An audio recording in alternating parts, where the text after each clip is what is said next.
لن تنالوا البر حتى تنفقوا مما تحبون وما تنفقوا من شيء فإن الله به عليم. كل الطعام كان حلا لبني إسرائيل إلا ما حرم إسرائيل على نفسه من قبل أن تنزل التوراة. قل فأتوا بالتوراة فاتلوها إن كنتم صادقين فمن افترى على الله الكذب من بعد ذلك فأولئك هم الظالمون. قل صدق الله فاتبعوا ملة إبراهيم حنيفا وما كان من المشركين. إن أول بيت وضع للناس للذي ببكة مباركا وهدى للعالمين فيه آيات بينات مقام إبراهيم ومن دخله كان آمنا ولله على الناس حج البيت من استطاع إليه سبيلا ومن كفر فإن الله غني عن العالمين. قل يا أهل الكتاب لم تكفرون بآيات الله والله شهيد على ما تعملون. قل يا أهل الكتاب لم تصدون عن سبيل الله من آمن تبغونها عوجا وأنتم شهداء وما الله بغافل عما تعملون. يا أيها الذين آمنوا ان تطيعوا فريقا من الذين أوتوا الكتاب يردكم بعد إيمانكم كافرين وكيف تكفرون وأنتم تتلى عليكم آيات الله وفيكم رسوله ومن يعتصم بالله فقد هدي إلى صراط مستقيم. يا أيها الذين آمنوا اتقوا الله حق تقاته ولا تموتن إلا وأنتم مسلمون واعتصموا بحبل الله جميعا ولا تفرقوا واذكروا نعمة الله عليكم إذ كنتم أعداء فألف بين قلوبكم فأصبحتم بنعمته إخوانا وكنتم على شفا حفرة من النار فأنقذكم منها كذلك يبين الله لكم آياته لعلكم تهتدون. ولتكن منكم أمة يدعون إلى الخير ويأمرون بالمعروف وينهون عن المنكر وأولئك هم المفلحون. ولا تكونوا كالذين تفرقوا واختلفوا من بعد ما جاءهم البينات وأولئك لهم عذاب عظيم. يوم تبيض وجوه وتسود وجوه فأما الذين اسودت وجوههم كفرتم بعد إيمانكم فذوقوا العذاب بما كنتم تكفرون وأما الذين ابيضت وجوههم ففي رحمة الله هم فيها خالدون. تلك آيات الله نتلوها عليك بالحق وما الله يريد ظلما للعالمين ولله ما في السماوات وما في الأرض وإلى الله ترجع الأمور. كنتم خير أمة أخرجت للناس تأمرون بالمعروف وتنهون عن المنكر وتؤمنون بالله ولو آمن أهل الكتاب لكان خيرا لهم منهم المؤمنون وأكثرهم الفاسقون لن يضركم إلا أذى وإن يقاتلوكم يولوكم الأدبار ثم لا ينصرون. ضربت عليهم الذلة أينما ثقفوا إلا بحبل من الله وحبل من الناس وباءوا بغضب من الله وضربت عليهم المسكنة ذلك بأنهم كانوا يكفرون بآيات الله ويقتلون الأنبياء بغير حق ذلك بما عصوا وكانوا يعتدون. ليسوا سواء من أهل الكتاب أمة قائمة يتلون آيات الله آناء الليل وهم يسجدون يؤمنون بالله واليوم الآخر ويأمرون بالمعروف وينهون عن المنكر ويسارعون في الخيرات وأولئك من الصالحين. ويأمرون بالمعروف وينهون عن المنكر ويسارعون في الخيرات وأولئك من الصالحين وما يفعلوا من خير فلن يكفروه والله عليم بالمتقين. إن الذين كفروا لن تغني عنهم أموالهم ولا أولادهم من الله شيئا وأولئك أصحاب النار هم فيها خالدون. مثل ما ينفقون في هذه الحياة الدنيا كمثل ريح فيها صر أصابت حرث قوم ظلموا أنفسهم فأهلكته وما ظلمهم الله ولكن أنفسهم يظلمون. يا أيها الذين آمنوا لا تتخذوا بطانة من دونكم لا يألونكم خبالا ودوا ما عنتم قد بدت البغضاء من أفواههم وما تخفي صدورهم أكبر قد بينا لكم الآيات إن كنتم تعقلون. ها أنتم أولئك تحبونهم ولا يحبونكم وتؤمنون بالكتاب كله وإذا لقوكم قالوا آمنا وإذا خلوا عضوا عليكم الأنامل من الغيظ قل موتوا بغيظكم إن الله عليم بذات الصدور. إن تمسسكم حسنة تسؤهم وإن تصبكم سيئة يفرحوا بها وإن تصبروا وتتقوا لا يضركم كيدهم شيئا إن الله بما يعملون محيط. وإذ غدوت من أهلك تبوئ المؤمنين مقاعد للقتال والله سميع عليم. إذ هم الطائفتان منكم أن تفشلا والله وليهما وعلى الله فليتوكل المؤمنون. ولقد نصركم الله ببدر وأنتم أذلة فاتقوا الله لعلكم تشكرون. إذ تقول للمؤمنين ألن يكفيكم أن يمدكم ربكم ب3,000 من الملائكة منزلين بلى إن تصبروا وتتقوا ويأتوكم من فورهم هذا يمدكم ربكم ب5,000 من الملائكة مسومين وما جعله الله إلا بشرى لكم ولتطمئن قلوبكم به وما النصر إلا من عند الله العزيز الحكيم ليقطع طرفا من الذين كفروا أو يكبتهم فينقلبوا خائبين. ليس لك من الأمر شيء أو يتوب عليهم أو يعذبهم فإنهم ظالمون. ولله ما في السماوات وما في الأرض يغفر لمن يشاء ويعذب من يشاء والله غفور رحيم.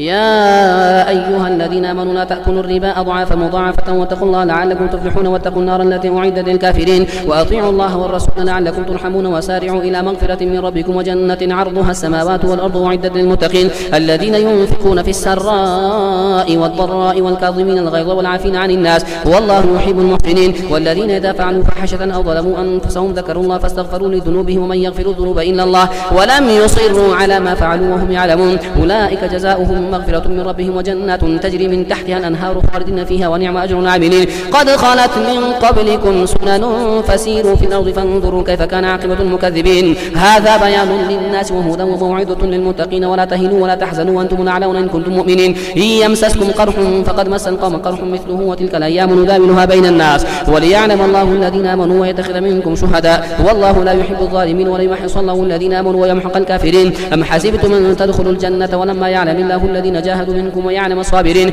ولقد كنتم تمنون الموت من قبل أن تلقوه فقد رأيتموه وأنتم تنظرون وما محمد إلا رسول قد خلت من قبله الرسل أفإن مات أو قتل انقلبتم على أعقابكم ومن ينقلب على عقبيه فلن يضر الله شيئا وسيجزي الله الشاكرين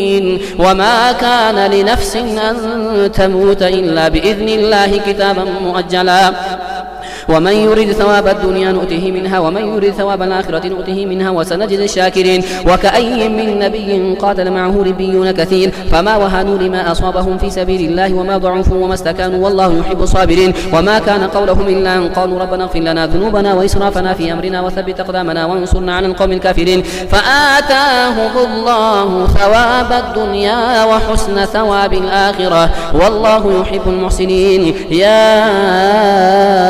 أيها الذين آمنوا إن تطيعوا الذين كفروا يردوكم على أعقابكم فتنقلبوا خاسرين بل الله مولاكم وهو خير الناصرين سنلقي في قلوب الذين كفروا الرعب بما أشركوا بالله ما لم ينزل به سلطانا ومأواهم النار وبئس مثوى الظالمين ولقد صدقكم الله وعده إذ تحوصونهم بإذنه حتى إذا فشلتم وتنازعتم في الأمر وعصيتم من بعد ما أراكم ما تحبون منكم من يريد الدنيا ومنكم من يريد الآخرة ثم صرفكم عنهم ليبتليكم ولقد عفا عنكم والله ذو فضل على المؤمنين إذ تصعدون ولا تلوون على أحد والرسول يدعوكم في إخراجكم فأثابكم غما بغم لكي لا تحزنوا على ما فاتكم ولا ما أصابكم والله خبير ما تعملون ثم أنزل عليكم من بعد الغم أمنة نعاسا يغشى طائفة منكم وطائفة قد أهمتهم أنفسهم يظنون بالله غير الحق ظن الجاهلية يقولون هل لنا من الأمر من شيء قل إن الأمر كله لله يخفون في أنفسهم ما لا يبدون لك يقولون لو كان لنا من الأمر شيء ما قتلنا هنا قل لو كنتم في بيوتكم لبرز الذين كتب عليهم القتل إلى مضاجعهم وليبتلي الله ما في صدوركم وليمحص ما في قلوبكم والله عليم بذات الصدور إن الذين تولوا منكم يوم التقى الجمعان إنما استزلهم الشيطان ببعض ما كسبوا ولقد عفا الله عنهم إن الله غفور حليم يا أيها الذين آمنوا لا تكونوا كالذين كفروا وقالوا لإخوانهم إذا ضربوا في الأرض أو كانوا غزا لو كانوا عندنا ما ماتوا وما قتلوا ليجعل الله ذلك حسرة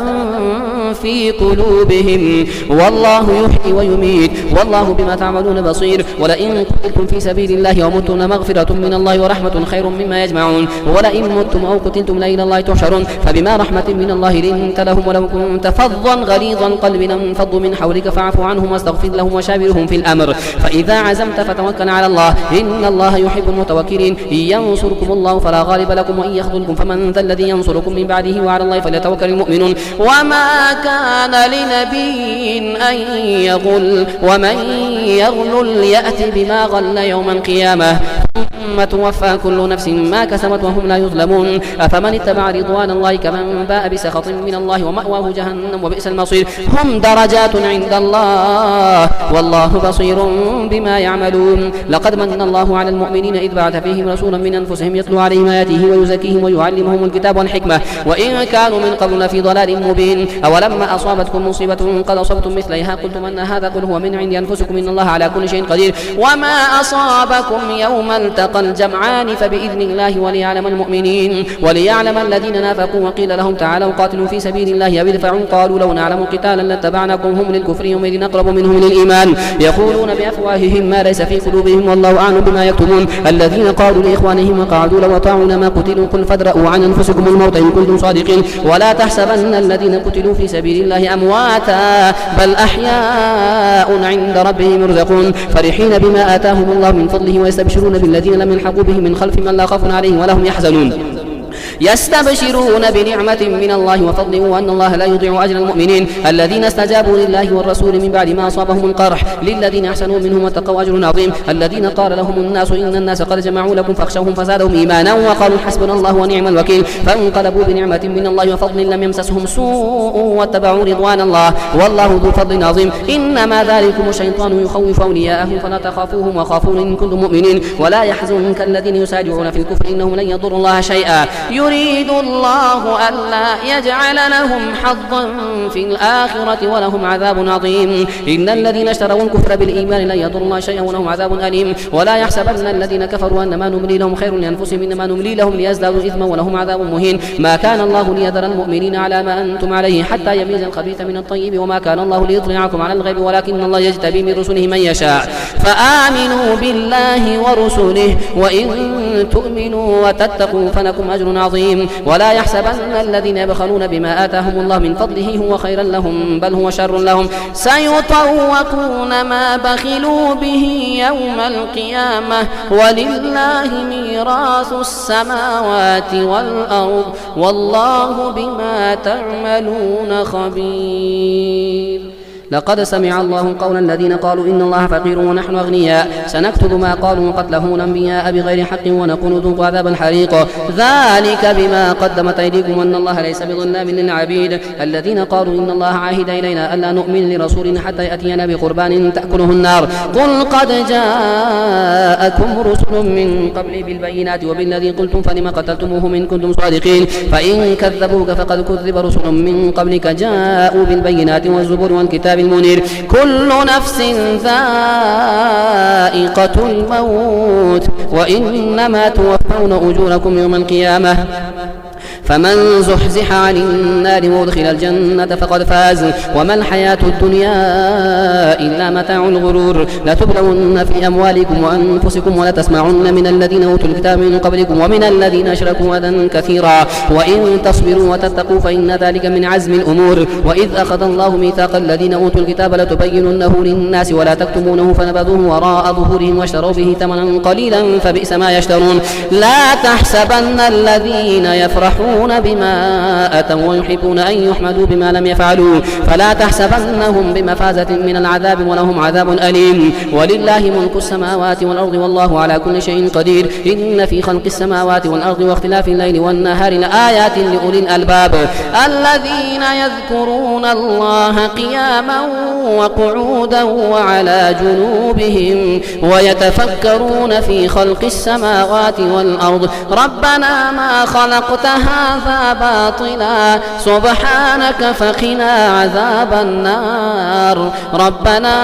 إنك من تدخل النار فقد أخزيته وما للظالمين من أنصار ربنا إننا سمعنا مناديا ينادي للإيمان أن آمنوا بربكم فآمنا ربنا فاغفر لنا ذنوبنا وكفر عنا سيئاتنا وتوفنا مع الأبرار ربنا وآتنا ما وعدتنا على رسلك ولا تخزنا يوم القيامة إنك لا تخلف الميعاد. فاستجاب لهم ربهم أني لأطيع عمل عامل منكم من ذكر أو أنثى بعضكم من بعض فالذين هاجروا وأخرجوا من ديارهم وأوذوا في سبيلي وقاتلوا وقتلوا لأكفرن عنهم سيئاتهم ولأدخلنهم جنات تجري من تحتها الأنهار ثوابا من عند الله والله عنده حسن ثواب. لا يغرنك تقلب الذين كفروا في البلاد متاع قليل ثم مأواهم جهنم جهنم وبئس المهاد. لكن الذين اتقوا ربهم لهم جنات تجري من تحتها الأنهار خالدين فيها نزلا من عند الله وما عند الله خير للأبرار. وإن من أهل الكتاب لمن يؤمن بالله وما أنزل إليكم وما أنزل إليهم خاشعين لله لا يشترون بآيات الله ثمنا قليلا أولئك لهم أجرهم عند ربهم إن الله سريع الحساب. يا أيها الذين آمنوا اصبروا وصابروا ورابطوا واتقوا الله لعلكم تفلحون. يا أيها الناس اتقوا ربكم الذي خلقكم من نفس واحدة وخلق منها زوجها وبث منهما رجالا كثيرا ونساء واتقوا الله الذي تساءلون به والأرحام إن الله كان عليكم رقيبا. وآتوا أموالهم ولا تتبدلوا الخبيث بالطيب ولا تأكلوا أموالهم إلى أموالكم إنه كان حبا كبيرا. وإن خفتم شقاق بينهما فابعثوا حكما وإن خفتم ألا تقسطوا في اليتامى فانكحوا ما طاب لكم من النساء مثنى وثلاث ورباع فإن خفتم ألا تعدلوا فواحدة أو ما ملكت أيمانكم ذلك أدنى ألا تعولوا. وآتوا النساء صدقاتهن نحلة فإن طبن لكم عن شيء منه نفسا فكلوه هنيئا مريئا. ولا تؤتوا السفهاء أموالكم التي جعل الله لكم قياما وارزقوهم فيها واكسوهم وقولوا لهم قولا معروفا. وابتلوا اليتامى حتى إذا بلغوا النكاح فإن آنستم منهم رشدا فادفعوا إليهم أموالهم ولا تأكلوها إسرافا وبدارا أن يكبروا. ومن كان غنيا فليستعفف ومن كان فقيرا فليأكل بالمعروف. فإذا دفعتم إليهم أموالهم فأشهدوا عليهم وكفى بالله حسيبا. للرجال نصيب مما ترك الوالدان والأقربون وللنساء نصيب مما ترك الوالدان والأقربون مما قل منه أو كثر نصيبا مفروضا. وإذا حضر القسمة أولو القربى واليتامى والمساكين فارزقوهم منه وقولوا لهم قولا معروفا. وليخشى الذين لو تركوا من خلفهم ذرية ضعافا خافوا عليه فليتقوا الله وليقولوا قولا سديدا. إن الذين يأكلون أموال اليتامى ظلما إنما يأكلون في بطونهم نارا وسيصلون سعيرا. يوصيكم الله في أولادكم للذكر مثل حظ الأنثيين فإن كن نساء فوق اثنتين فلهن ثلث ما ترك وإن كانت واحدة فلها النصف ولأبويه لكل واحد منهما السدس مما ترك إن كان له ولد فإن لم يكن له ولد وورثه أبواه فلأمه ثلث فإن كان له إخوة فلأمه السدس من بعد وصية يوصي بها أو دين. آباؤكم وأبناؤكم لا تدرون أيهم أقرب لكم نفعا فريضة من الله إن الله كان عليما حكيما. ولكم نصف ما ترك أزواجكم إن لم يكن لهن ولد فإن كان لهن ولد فلكم الربع مما تركن من بعد وصية يوصين بها أو دين ولهن الربع مما تركتم إن لم يكن لكم ولد فإن كان لكم ولد فلهن الثمن مما تركتم من بعد وصية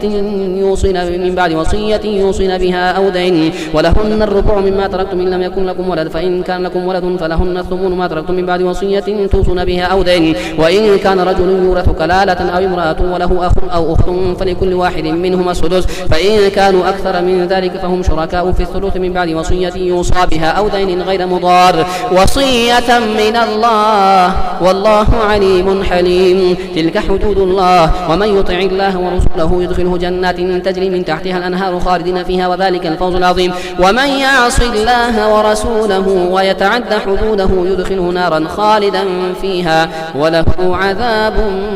مهين. واللاتي يأتين الفاحشة من نسائكم فاستشهدوا عليهن 4 منكم فإن شهدوا فامسكوهن في البيوت حتى يتوفاهن الموت ويجعل الله لهن سبيلا. واللذان يأتيانها منكم فآذوهما فإن تابا واصلحا فأعرضوا عنهما إن الله كان توابا رحيما. إنما التوبة على الله للذين يعملون السوء بجهالة ثم يتوبون من قريب فأولئك يتوب الله عليهم وكان الله عليما حكيما. وليست التوبة للذين يعملون سيئات حتى إذا حضر أحدهم الموت قال إني تبت الآن وللذين يموتون وهم كفار أولئك اعتدنا لهم عذابا أليما. يا أيها الذين آمنوا لا يحل لكم أن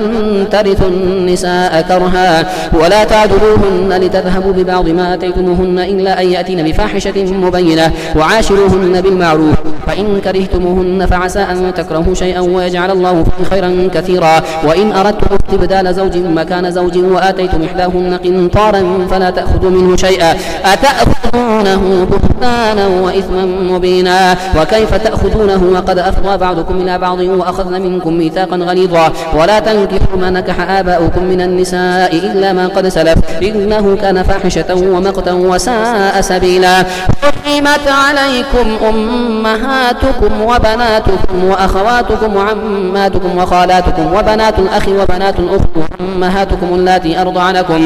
اللاتي أرضعنكم وأخواتكم من الرضاعة وأمهات نسائكم وربائبكم اللاتي في حجوركم من نسائكم اللاتي دخلتم بهن فإن لم تكونوا دخلتم بهن فلا جناح عليكم وحلائل أبنائكم الذين من أصلابكم وأن تجمعوا بين الأختين إلا ما قد سلف إن الله كان غفورا رحيما. والمحصنات من النساء إلا ما ملكت أيمانكم كتاب الله عليكم وأحل لكم ما وراء ذلكم أن تبتغوا بأموالكم محصنين غير مسافحين فما استمتعتم به منهن فآتوهن أجورهن فريضة ولا جناح عليكم فيما تراضيتم من بعد الفريضة إن الله كان عليما حكيما.